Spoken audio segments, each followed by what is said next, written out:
bienvenido, muchas gracias a Librería Editorial Tercios Viejos, por la parte que me corresponde, como conocéis algunos. Vamos a vamos a ver, si Ridley, es que va a ser inevitable, está hablando constantemente de la película de Ridley Scott, pero si Ridley Scott intentó de mala manera resumir la vida de Napoleón en 2 horas y media, imaginaos en 45 minutos una hora, es imposible.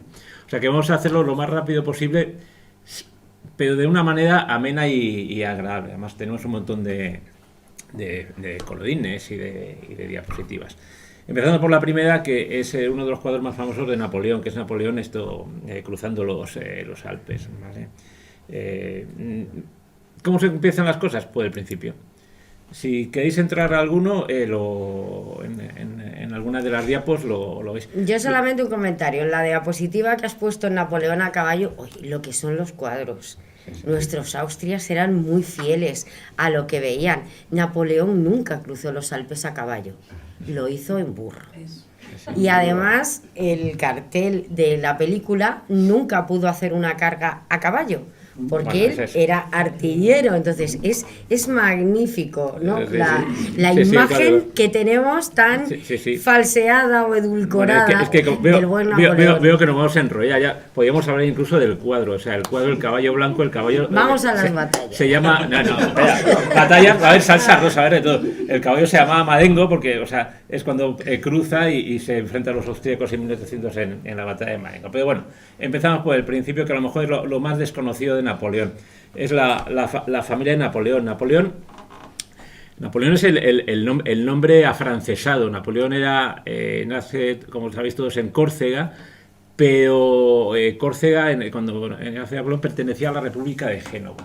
Por estos avatares que en aquella época los países intercambiaban por deudas, intercambiaban los territorios, Génova le pasa a Francia, por un tema de deudas, le pasa iba a decir la titularidad, la soberanía de la isla de Córcega. La familia de Napoleón, vamos a decir, es una familia noble, clase alta. Eso le permite a Napoleón ir a estudiar a Francia. El padre de Napoleón, Carlos María Bonaparte, pues bueno, es una figura que no tiene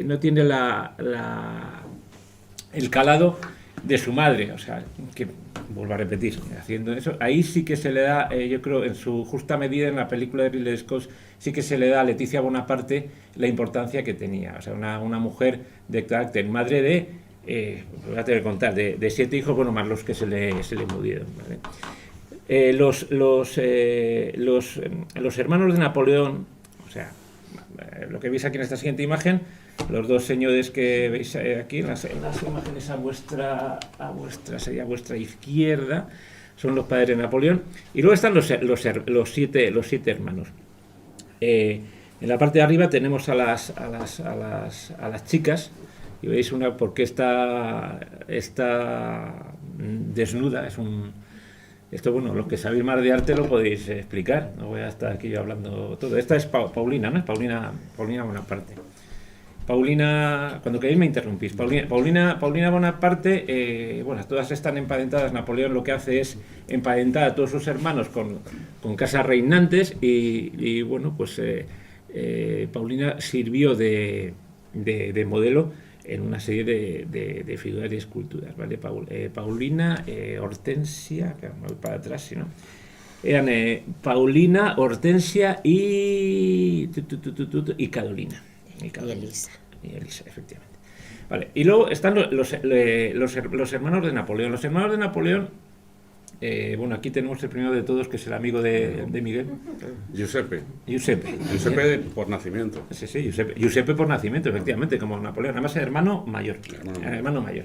El hermano mayor, que es el más conocido, o sea, bueno, ya no olvidas la cantidad de motes que se le pusieron aquí en España. Y luego el que tiene al lado, por ejemplo, es probablemente el más íntegro, vamos a decir, es Luciano Bonaparte. Luciano es el que impulsa al comienzo de los primeros años de Napoleón, antes del imperio. Luego se pelean, porque Napoleón deriva de lo que es el ideal revolucionario, deriva a cónsul y luego emperador. Pero Luciano es el hermano que le protegen, vamos a decirlo, en el mundo de la política. Posteriormente parten pedas y ya está. Y luego hay otros dos, los más pequeños, Jerónimo y Luis. Luis, por ejemplo, fue rey de Holanda. Jerónimo, el más pequeño, creo que incluso tuvo pequeños mandos, estuvo creo al mando de un cuerpo de ejército de Waterloo. Y fue rey de Westfalia. Y fue rey de Westfalia, efectivamente. O sea, todos estaban... Sí. Sí. En fin, alguien dirá, ¿qué es Westfalia? Bueno, los primeros años de Napoleón. Como sabéis, Napoleón lo envían a estudiar a Francia, va a la Academia Militar de Brienne. Y bueno, yo sí os diría que probablemente el comienzo de la película de Ridley Scott, y vamos a ir en paralelo, desgraciadamente, bajo mi punto de vista es, al menos al principio, de lo más fidedigno, ¿vale? Se habla la gente piensa que Napoleón empieza en la batalla de Austerlitz. No, Napoleón empieza en el sitio de Tolón, que es las batallas que veis ahí, y como bien decía Noé, al ser artillero, pues bueno, tiene una actuación destacada, conquista el fuerte estratégico, el fuerte de Leguillet, creo que se llamaba, que domina la rada de Tolón, que en ese momento ha habido una insurrección realista, en los momentos revolucionarios que siguen a la muerte de Luis XVI. Y bueno, aprovechando que realmente había una guerra civil en Francia, entran las tropas inglesas, como se ve en la película, y esto te lo dejo a ti. ¿Quiénes son estos señores ahí vestidos de blanco? Miguel, te he hecho una... Ya lo hay. Bueno, el uniforme es de los voluntarios de Madrid. Efectivamente. Sí. Lo que no se dice en ningún momento de la película es que en la primera gran batalla importante de Napoleón había tropas españolas en el sitio de Tolón. O sea, no solamente había tropas de tierra, sino que estaba la Armada Española. O sea, eso en ningún momento se dice. Había unos cuantos, yo creo que estaba ahí Churruca o Gravina. O sea, capitanes de barco que posteriormente los encontremos en la batalla de Trafalgar.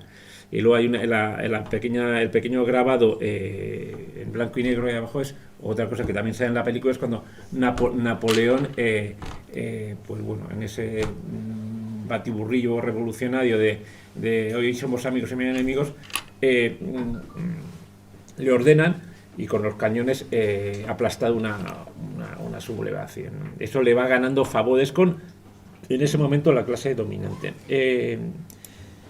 Antes de seguir, pues no podemos hablar de Josefina. Si quieres hablas tú de Josefina, que es la chica. Bueno. Ahora, por cierto, que veáis la Josefina de verdad y la Josefina de la película. No he podido evitarlo poner lo mejor de la película. Lo mejor de la película. Resumo muy rápidamente para dejaros a vosotros. Eso hago spoiler. A mí lo que más me gustó de Tolón es que Napoleón, como buen artillero, se tapa los oídos, pero con la boca cerrada. O sea, es absolutamente imposible, si ustedes conocen a cualquier artillero, que se tape los oídos con la boca cerrada. Bueno, perdona, es que me la has puesto a huevo. Yo soy valenciano y tengo muy a honra decirlo. Cuando vas a fallas y vas a la gente, vas a la mascleta y la gente se tapa los oídos y ves a alguien con la boca cerrada y dices, abre la boca. O sea, porque si no te pueden estallar los tímpanos. O sea, es... Bueno, de Josefina, simplemente voy a hacer un apunte. Hay varias mujeres en la vida de Napoleón. Lo que pasa que, bueno, siempre se ha ido a Josefina porque probablemente fue la más importante y se dice que se murió con su nombre en la boca. Pero cuando él va a Marsella, está ahí su hermano José Bonaparte y está de novio, ¿no?, con una señorita que se llama Clarisse Deneuve, y Napoleón le convence para que le deje a esa señorita. Esa señorita tiene una hermana que se llama Julia. José I se casará con Julia y esa señorita, la novia de Napoleón, se va a vivir con la familia hasta que él, ya después de Tolón, tiene un status quo importante y conocen una fiesta a Paul Barras. Y el amante de Paul Barras, ¿quién va a ser? La gran Joséphine Beauharnais. Ella es una viuda que tiene 2 hijos que adoptará Napoleón, Hortensia y Eugene. Perdón, como bien ha dicho Noé, el primer marido es el señor este que aparece Alexander. aquí, Alexander, ese señor que aparece ahí, Y los dos cuadros que aparecen debajo de Josefina son los Hortensia y Eugene. Son los dos hijos. Es más, estos señores llegaron a ser la descendencia de la familia noruega y sueca. O sea, en ese sentido fueron los grandes artífices. Josephine va a estar muy presente en la vida de Napoleón hasta que llega un momento pues que Napoleón, a pesar de ser un revolucionario, una persona que con sus labores, y además lo digo, ¿no? Porque yo siempre intento buscar la parte buena. El código napoleónico, la reforma que hace Napoleón, la Banca de Francia, el código de comercio, las leyes anticorrupción, los principios de igualdad, empiezan a asentarse aquí. Entonces, bueno, pues él llega a un momento en que abandona esas ideas revolucionarias, no se considera rey, pero sí se considera emperador y quiere tener una descendencia, ¿no? Él ha dado un golpe de estado, igual que al estilo de los Césares, al estilo de lo que hizo Julio César, exactamente igual, acabó con un triunvirato, en este caso acabó con un directorio, y necesita tener descendencia, y esa obsesión pues le hace que, a raíz de una amante que se echa en Bolonia, de Valenska, por eso digo que Napoleón tuvo varias mujeres. Les estás haciendo spoiler de la presentación, si todas salen aquí ahora. Te estás sacando todo de tío, ¿no? Es que lo que no quiero es que Josefina tenga el protagonismo que se le quiere dar. Entonces, bueno, pues Josefina no puede tener hijos y acaba divorciándose de ella. Bueno, seguimos entonces, porque todo lo que ha dicho Noé va a aparecer en la película que os estamos contando. Es cierto, o sea, que por la influencia de Barras, a Napoleón se le da el mando, que es la primera gran campaña que conoce. Se ha casado ya con Josefina cuando se marcha a Italia, el mando del ejército de Italia, un ejército de andrajosos. La figura de Napoleón en sus años mozos es la que aparece en medio. No era alto, pero realmente enclenque, vamos a decirlo, delgado, ¿no? Por eso digo que el protagonista de Napoleón, Joaquín Phoenix, pues bueno, yo creo que hay Napoleones bastante mejor conseguidos en distintas películas. He sacado dos imágenes, como también antes había dicho, Napoleón nunca cargó a caballo, pero eso no significa que no fue una persona valiente. Son las batallas de Rivoli y Arcola contra los austríacos, y en una de ellas, en el puente de Arcola, Napoleón, o sea, avanza al frente de las tropas en el puente, es la que veis ahí. O sea, y vamos, algunos de los ayudantes de campo que lleva al lado, o sea, carga al frente de las tropas a la avioneta, esto mueren en ese puente. Entonces, una cosa es ir andando y otra corriendo, y otra cosa es ir a caballo. Como sabéis, en una serie de fulgurantes victorias que empieza ya a crearse el mito de Napoleón, o sea, fulmina primero a los piamonteses y luego a los austriacos. Eso le permite crear una estrategia todavía más ambiciosa que bueno, yo creo que ahí ya se pasan 3 pueblos en la película, que es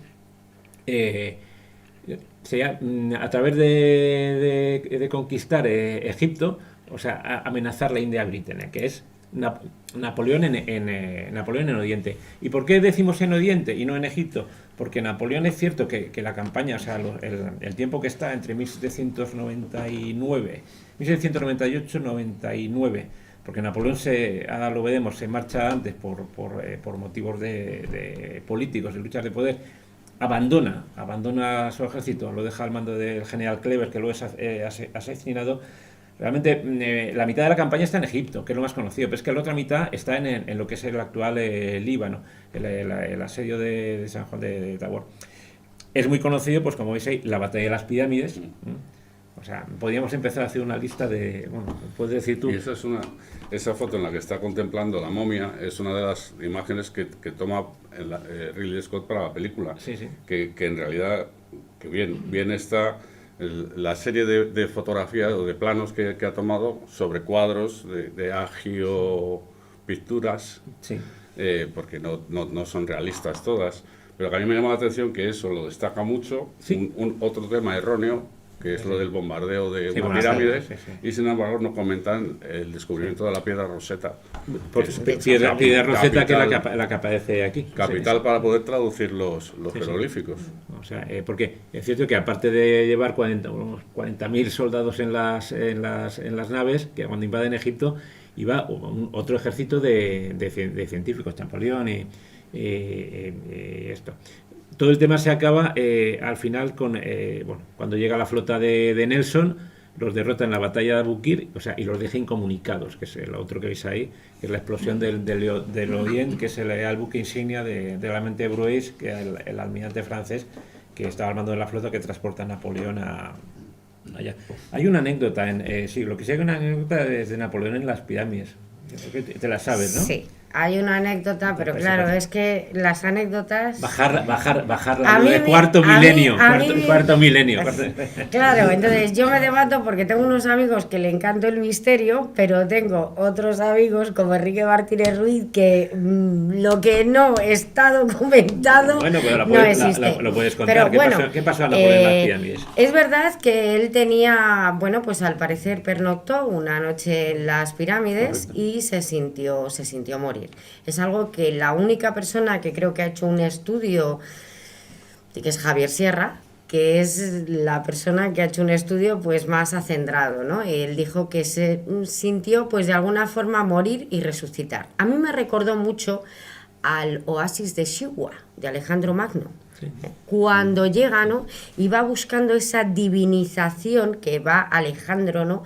Cuando cruza el Helesponto, esa sensación, porque Napoleón, lo que sí está documentado es que se viste, hace igual que Alejandro, se viste, se transforma de una forma egipcia. Él va adaptando también en esos momentos, ¿no? Como queriendo integrar para asumir el mandato. Probablemente sea con ánimo de dar legitimidad a algo, a una campaña militar, ¿no? Que lo intentaba hacer de la mejor manera posible. Bueno, Eso es típico de los monarcas, buscar la legitimidad que no tienen. Exacto. bueno, ¿por dónde empieza la legitimidad? Como os hemos comentado, Napoleón ve que al final en Egipto está aislado, es una aventura exótica. Embarca en dos fragatas, burla el bloqueo británico y vuelve a Francia. Y es lo que comentáis, cuando da ese golpe de estalo al más puro estilo de los Césares. En general hemos procurado colocar aquí los cuadros más conocidos, ¿vale? Entonces sale también ahí en la película, ahí sí que más o menos está, yo creo que bien retratado, ¿no?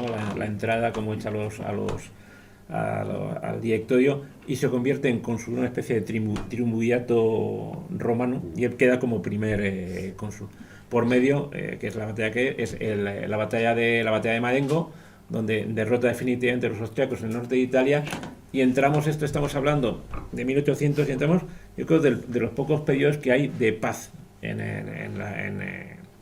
el periodo napoleónico, que es más o menos la paz entre 1801 y 1804.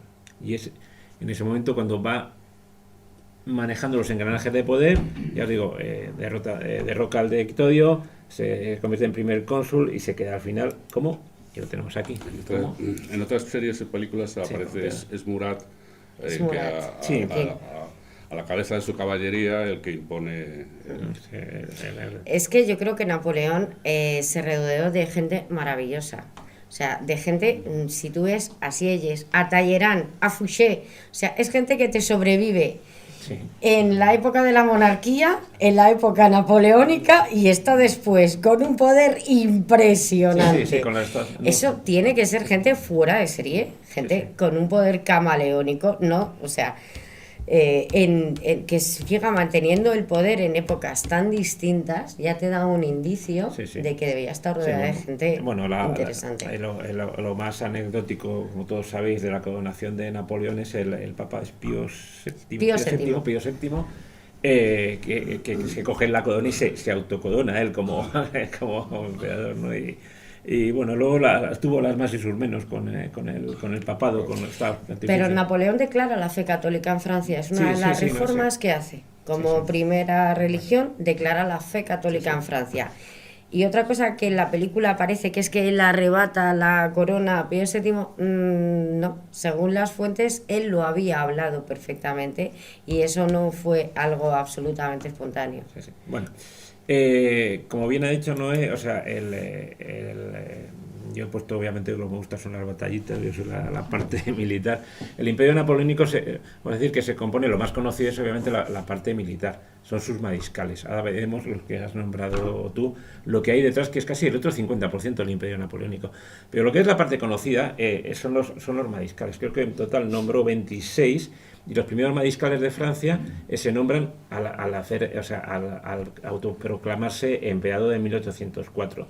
Aquí he puesto algunos de los más conocidos o que te puede dar un poco de idea de que había de todo. Había desde antiguos oficiales, gente, o sea, el más conocido, el bravo entre los bravos, el mariscal Ney, que es el que aparece ahí en grupo completo, vamos a decir, el héroe, ¿no? Y el mártir, que es de los mariscales napoleónicos. Sabéis que después de la batalla de Waterloo acaba siendo fusilado por un consejo de guerra donde algunos de sus antiguos compañeros mariscales, el mariscal Víctor, por ejemplo, ajustan cuentas con él y votan a favor de que lo fusilen, ¿no?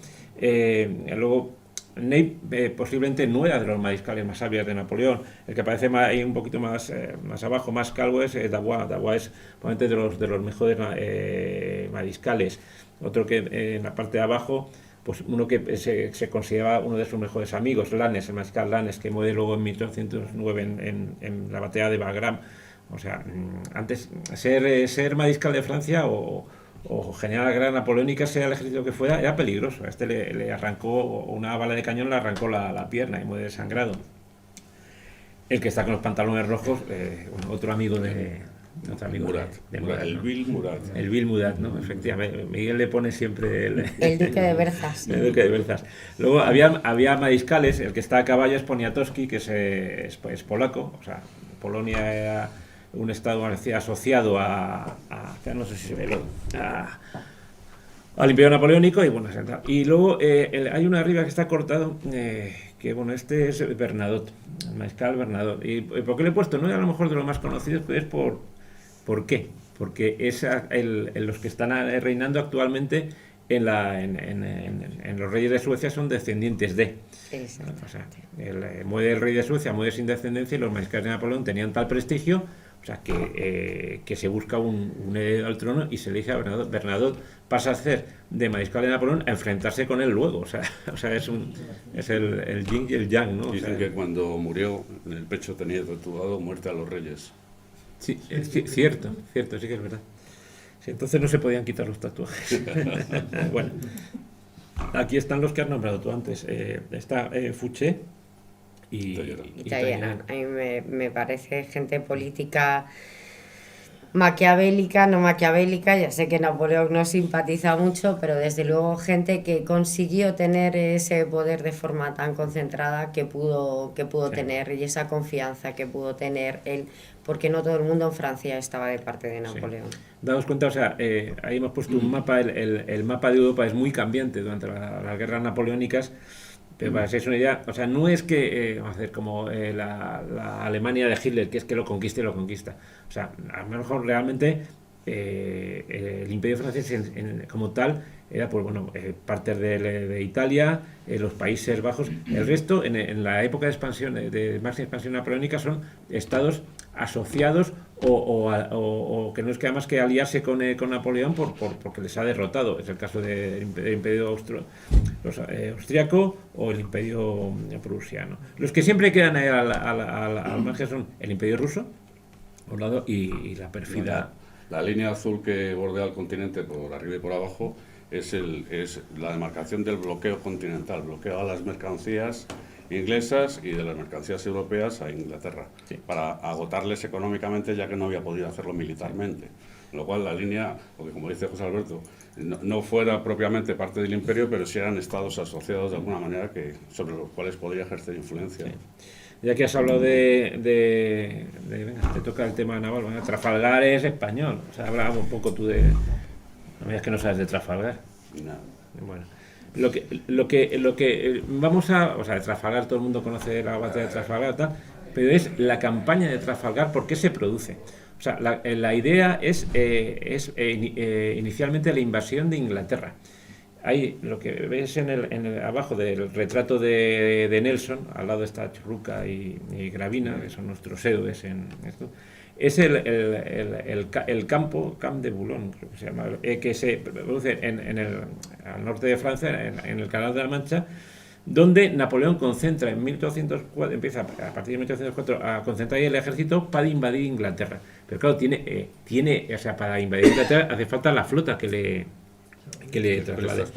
Efectivamente, entonces lo que se hace inicialmente se trata de engañar a la flota británica y llevarla hacia la zona del Caribe. Para eso el almirante Villeneuve tiene que... la idea es engañar a la flota británica, que Villeneuve vaya hacia el Caribe y vuelva antes de que vuelvan los británicos. Villeneuve es vamos a decir, un pusilánime y no sale de Cádiz, que es donde está. Al final sale tarde y mal, y ya conocemos Sale cuando ya sabe que le van a deponer. Que le van a deponer, sí, porque el almirante, ¿cómo se llamaba? El que venía, no me sale el nombre, Rosily. Muchas gracias. El almirante Rosily es el que luego es el que le dejan atrapado en Cádiz, y realmente la primera, bueno, ahora te estoy haciendo spoiler a ti, la primera victoria de la gran independencia española no es Bailén, es cuando la flota española bloquea y rinde a las supervivientes de la flota francesa que estaban en Cádiz desde la batalla de Trafalgar. Es uno de los reproches que Napoleón le hace a Morla cuando rinde Madrid, que no trató bien a la escuadra de Rosily. Lo mismo que a los vencidos en Bailén. Bueno, sí, eso es una historia truculenta, ¿no? Lo de la isla de Cabrera. De la guerra. Sí, vamos, digo que intentar hacer una película sobre el periodo napoleónico me parece pretencioso. O sea, hablaremos luego, siempre que hacemos alguna conferencia, luego al final hablaremos de películas y de libros, ¿no? Y bueno, ya sabéis que Trafalgar hay dos imágenes, la muerte de Churruca y Nelson que muere. Esa es otra de las cosas famosas. Empezamos 1805, 1806, son los años de las victorias. Austerlitz, primero contra los austrorusos, Jena 1806, Austerlitz contra Prusia, que en ese caso confirma en ese momento su declive militar, el sistema militar prusiano de Federico el Grande. Bueno, hay dos imágenes. Una es la entrega de banderas, General Rapp, que es uno de los ayudantes de Napoleón, vamos, del enorme Estado Mayor que él movía. Podríamos hablar luego sobre las estrategias de Napoleón y cómo manejaba en el campo, ¿no? Se dice que Napoleón siempre fue un buen general, en tanto en cuanto tenía visión del conjunto del campo de batalla. Cuando con los años eso se va expandiendo, o sea, que tú tienes que mandar, dicen que Napoleón empieza a perder el control sobre sus subordinados y sobre la situación.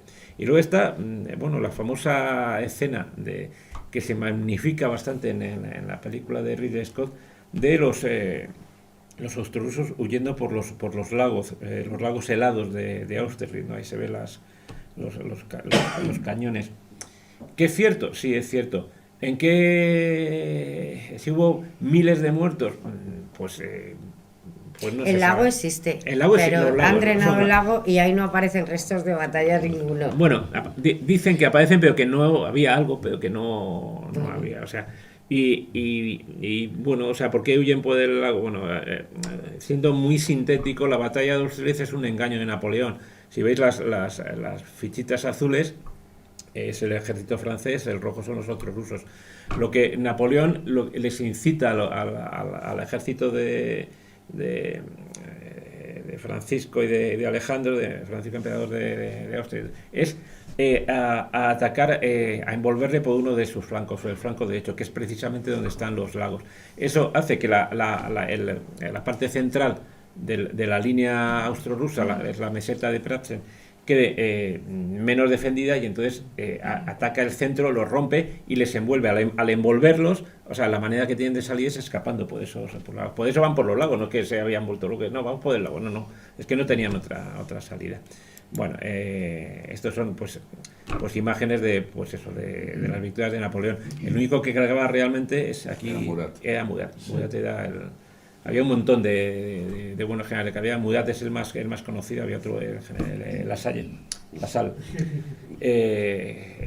Bueno, pues Murat era mariscal, el otro nunca llegó a este.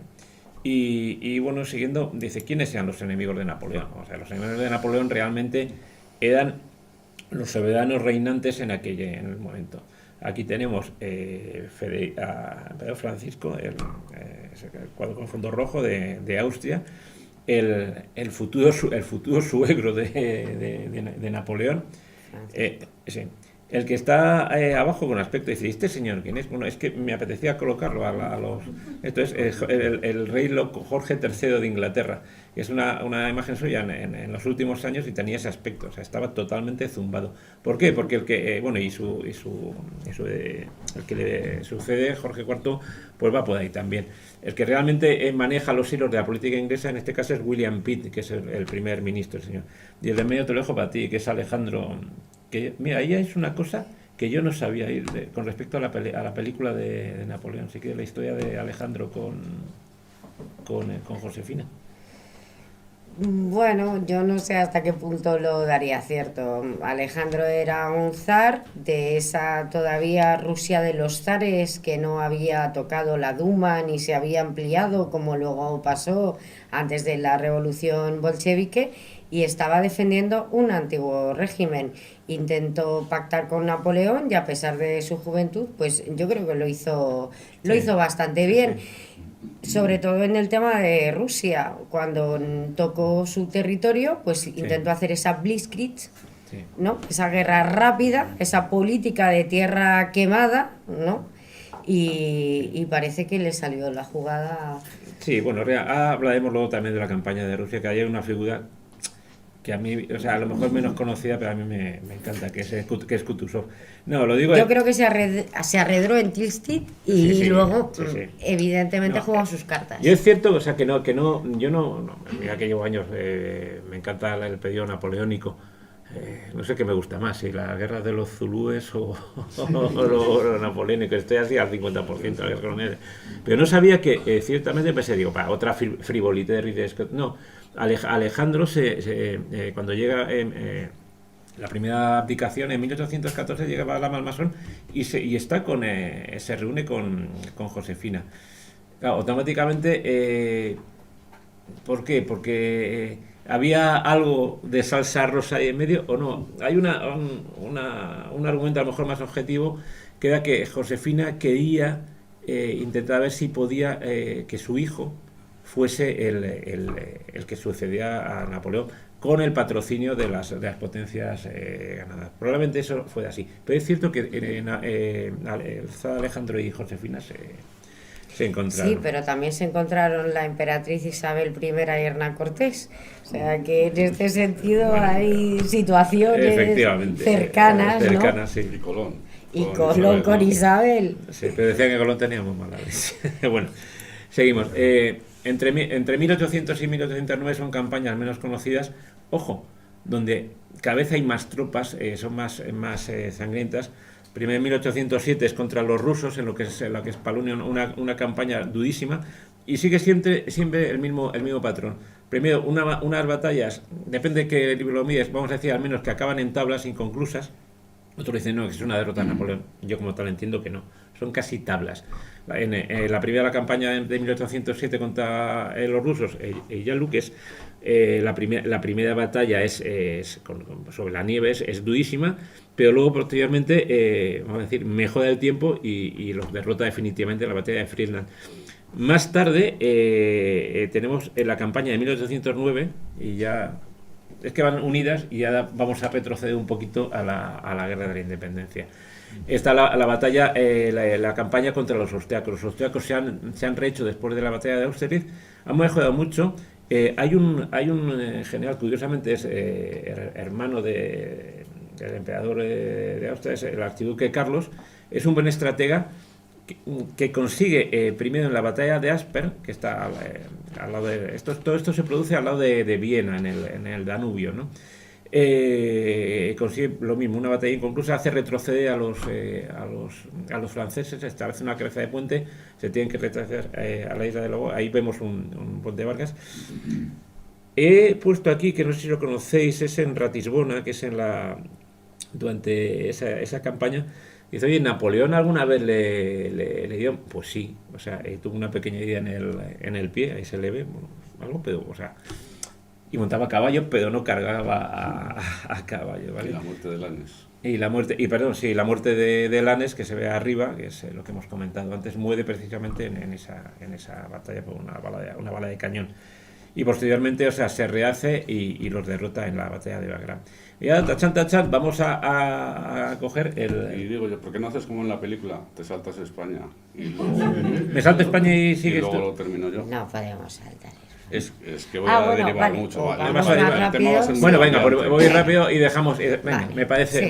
sí, aceleramos Venga, y aceleramos. dejamos todo el protagonismo a España, que yo Sí. creo que nos lo merece. Esta vez aquí está la gran independencia, es blanco. Bueno, venga, este sigues tú, María Luisa y Napoleón II.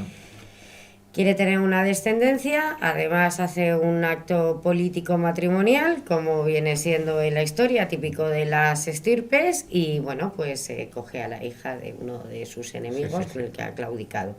Una niña de 18 años, él ya tiene 40, se aborrecen entre comillas, pero tiene un heredero que será Napoleón II, que vivirá muy poquito y será conocido como el Aguilucho.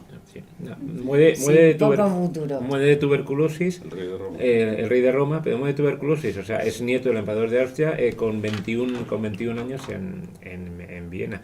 Ojo, pero el abuelo le reconoció todos los derechos dinásticos, y lo que vemos aquí es cuando Napoleón le dice a Josefina que se van a divorciar. Lo que sale también en la película se tenía que llamar Josefina, es que Josefina siempre estaba obsesionada con que como no le podía dar hijos, que la iba a repudiar. O sea, hasta que al final pues ocurre, pero se lo esperaba, ¿no? Y dicen que cuando se lo dice con una ayuda de cámara la coge porque a veces se desmaya, pero ese desmayo parece que es fingido, y le dice, no me aprietes tanto, decía eso, o sea que la otra, vamos, sabía de qué iba. Bueno, yo conozco la Malmaison. La Malmaison está en un pueblo muy cercano a París que yo fui, que se llama Malmaison. Y como yo no hablo bien francés, ustedes imagínense lo que es para mí explicar que iba a la Malmaison. Me miraban de todos los colores, ¿no? Sí. Porque nadie acertaba a adivinar. Que por cierto, no tiene nada que ver con lo que es en la película. No se ha rodado allí. No es la... No. O sea, la dejó bien posicionada. Sí, bueno. La señora que aparece, por cierto, con el vestido negro es María Valesca. Es una de las múltiples amantes de... Ya lo hemos de Napoleón. contado. Ya está. Bueno, mientras todo esto ocurre, pasamos a lo que es el principio del fin. Mientras tanto está funcionando la úlcera española. Es la invasión de Rusia. La invasión de Rusia... Napoleón dice, solamente puede quedar uno, y entonces en 1812, con un ejército cercano a los 600.000 hombres, es de la edad moderna, o sea, si quitamos las cifras que se manejan, pero esas ya son más discutibles del imperio persa, ¿no? Decía, no, contra Alejandro 1 millón de persas y tal, pero bueno, o sea, desde que se tiene conocimiento, o sea, nadie había reunido un tamaño ejército. Ojo, de ese ejército, a lo mejor 250.000 son prusianos o austriacos. Sigue un poco la misma idea que hizo Hitler, o sea, prácticamente un grupo de ejército centro, o sea, uno que iba al norte y otro un poco más al sur, ¿no? El central es donde va Napoleón. Se produce una de las batallas más sangrientas, si no la más sangrienta en proporción del ratio que puedes hacer de bajas, que es la batalla de Bodino, donde ahí ya se nota un poco que va declinando el genio de Napoleón. O sea, acaba en unos ataques frontales monumentales contra una serie de reductos, o sea, que tenían los rusos. O sea, es brutal. La consecuencia de todo eso es la entrada en Moscú. Este señor que aparece ahí tan feo y tal, para mí es un personaje que me encanta, que es el general Kutuzov. Kutuzov es un súper veterano, un general ruso del siglo XVIII. O sea, con respecto a cómo imaginamos a un ruso, pues un ruso da igual que sea el general Kutuzov o un mariscal ruso de la Segunda, o sea, un tío gordote, que le gusta el vodka, con el buen comer, bueno, ese era Kutuzov. Kutuzov, hay una anécdota en la batalla de Austerlitz, o sea, que cuando están los generales austriacos diciendo, tenemos una estrategia maravillosa, Kutuzov está dormido, o se duerme, o sea, tal cual, o sea, porque dicen y tal, dice, si es que me da igual, dice, os van a dar por, o sea, hace una frase como diciendo, allá ellos, o sea, y ya está. Entonces, pero Kutuzov es una persona de probada experiencia, había luchado contra los turcos, y es el artífice de decir, oye, nos retiramos. Y Napoleón entra en Moscú, cosa por ejemplo que Hitler no consiguió. Napoleón está en Moscú escasamente mes y medio, 2 meses. Lo que es famoso es el incendio de Moscú. ¿Por qué se produce el incendio? O sea, hay versiones. Los rusos dicen que es que los franceses estaban borrachos y hasta que probablemente lo estuviesen. Y además metían los caballos en las iglesias, o sea, y saquearon todo lo que quisieron. Pero yo creo que realmente había incendiarios. O sea, yo, si me pedís mi opinión, está. Ahí salen fusilamientos. Los franceses lo arreglaban todo. ¿Qué te voy a contar? No sé, es una política de tierra quemada. Los testigos de aquella campaña comentan que detuvieron a incendiarios y que pillaban a gente con tal, pero eso puede ser verdad o puede ser que era una forma de echar la culpa a otros. Sí, a otros. Y además Moscú era todo madera. Sí, bueno, en aquella época poca piedra, salvo palacios.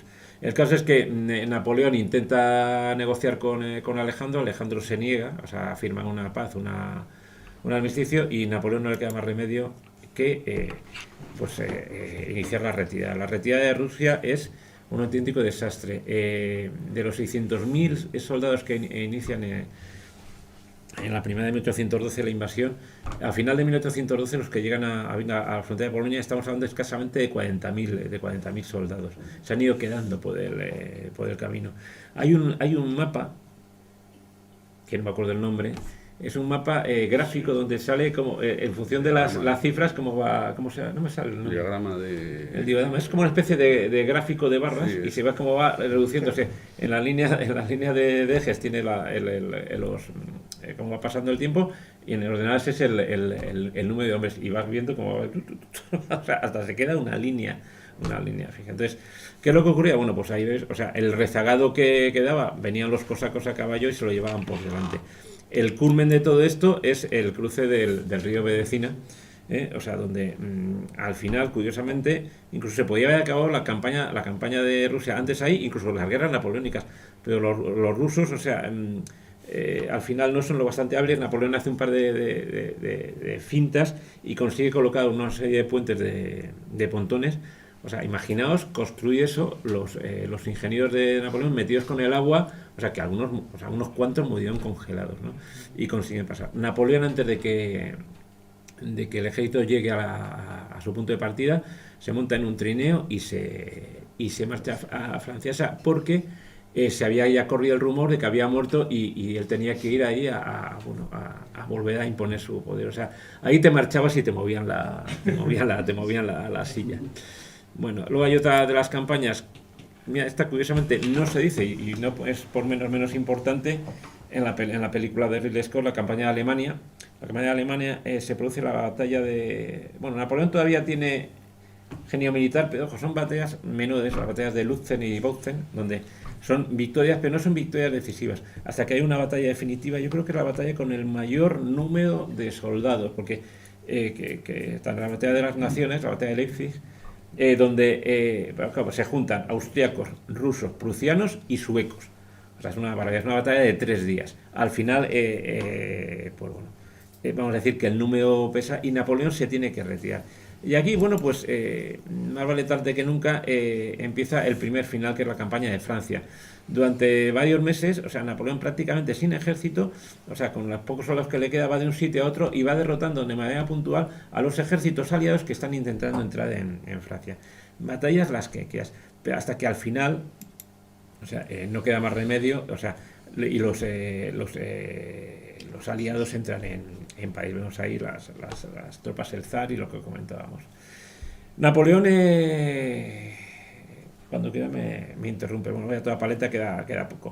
Napoleón, ¿qué hace? El retorno, no me ha dado tiempo. El retorno es, Napoleón se marcha a la isla de Elba, Bueno, lo primero es que esta es una de las escenas que a mí me encanta, que sale, bueno, es que no puedo evitar decirlo antes de tiempo. Para mí la mejor película napoleónica es la batalla de Waterloo de 1970. Esa película empieza precisamente aquí, o sea, cuando Napoleón se despide de su guardia, ¿no? O sea, Rod Steiger y Rod Steiger es Napoleón, que para mí es histriónico porque Napoleón debía ser así, pero la clava. Y luego, por supuesto, Christopher Plummer, que es Wellington, o sea, es que no hemos hablado de Wellington, el Wellington que colocan en esto para pegarle, y es un buen actor, o sea, no, pero bueno. Napoleón pues bueno, vuelve en la isla de Elba, en los meses que está, o sea, Napoleón era un culo inquieto, hace carreteras, revisa las infraestructuras, pero Napoleón vuelve.